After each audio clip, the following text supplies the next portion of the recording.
It's a truism, but it is true that The Dead is the greatest short story ever written. The evening is a party, and it's the Feast of the Epiphany.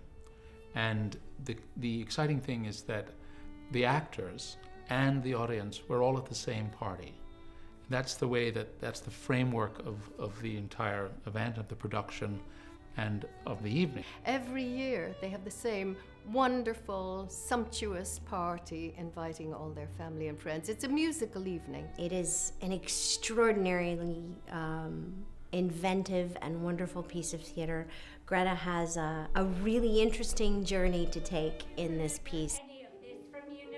I play Mrs. Malins, who is a wonderful lady who comes to this party every year. She travels over from Scotland, and she has a sad son who is has a little problem. Do you believe that now? That's the truth. Upon my word and honor, that's the truth. I never heard your... One of the things that's exciting is that every year, Gabriel Conroy, my character, gives a toast. That's kind of like a little performance within the performance. The exciting thing for me as an actor is that I get to give it to the cast that hears it every night, but then there's the guests who are also guests at the party get to hear it freshly. Which belong to an older day. Listening tonight to the names of all those great singers of the past, it seemed to me, I must confess, that we are living in a less spacious age. There's a guest at the story who's a tenor, a contemporary guy. Everyone is trying to get him to sing, and he won't. He claims that his voice is hoarse. Then the evening is kind of winding down, and just when it seemed that surely he wasn't going to sing, he sings a beautiful song, and it brings up this tremendous emotion in everyone listening, but particularly in Gretta, my wife.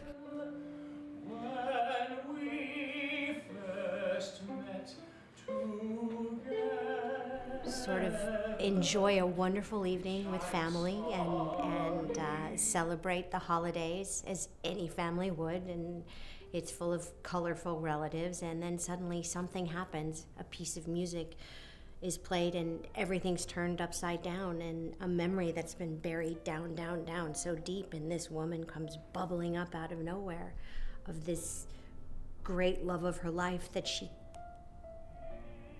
pretended never happened, I think. Who was the person long ago? It was a person I knew when I lived in Galway with my grandmother. Someone you were in love with? It was a young boy I knew.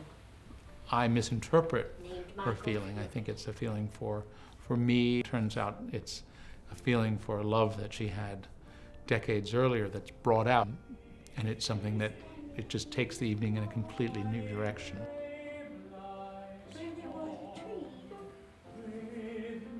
Did he go home? Every time I hear some version of it, as in this case, or read it, there's something new, there's something I realize that I hadn't quite got before. There's a kind of boundlessness to it.